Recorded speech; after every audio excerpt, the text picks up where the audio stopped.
ओम नमः शिवाय। मेरे शिव चैनल पर आप सबका स्वागत है। सबसे पहले तो आप सभी शिव भक्तों के चरणों में मेरा प्रणाम।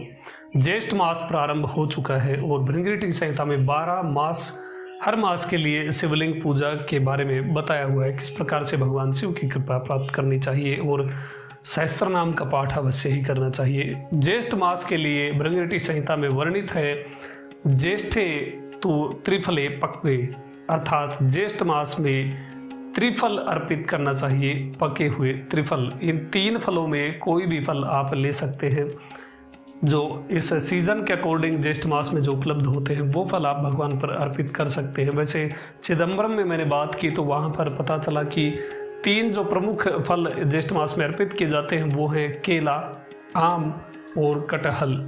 किंतु आप उत्तर भारत में यहाँ पर केला, आम और तरबूज भी अर्पित कर सकते हैं। ये आप अर्पित करके किसी आप गरीब को दान भी कर सकते हैं। इस गर्मी के मौसम में ये फल आप भगवान पर अर्पित करें और इसे प्रसाद रूप में फिर भक्तों में बांट सकते हैं। भृंगीरटी संहिता में वर्णित है कि जो कोई भी जो 12 मास के उपाय इस भृंगीरटी संहिता में दिए हुए हैं, इनके अनुरूप भक्ति भाव से भगवान शिव की पूजा करता है, शिवलिंग की पूजा करता है, उसका फिर जन्म नहीं होता और इस लोक में भी वो सब प्रकार के भोग भोगता है। मंगल पे मंगल होता है उसके जीवन में और सभी प्रकार की मनोकामनाएं पूर्ण होती हैं। इसलिए इन उपायों को विशेष रूप से करना चाहिए। वैसे तो एक शिव भक्त को नित्य ही शिव पूजा करनी चाहिए, शिवलिंग पूजा करनी चाहिए, किंतु जो विशेष द्रव्य बताए गए हैं इनके द्वारा यदि आप भक्ति भाव से पूजा करते हैं तो आपको विशेष कृपाएं प्राप्त होती रहती हैं।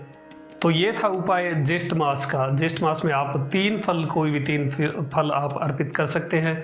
आप यदि पूरे ज्येष्ठ मास में नित्य नहीं कर सकते तो कोई बात नहीं, आप सोमवार को अर्पित कर सकते हैं, प्रदोष को अर्पित कर सकते हैं, कृष्ण पक्ष की अष्टमी को अर्पित कर सकते हैं, कृष्ण पक्ष की चतुर्दशी को अमावस्या एक दिन पहले अर्पित कर सकते हैं या फिर अमावस्या को भी अर्पित कर सकते हैं।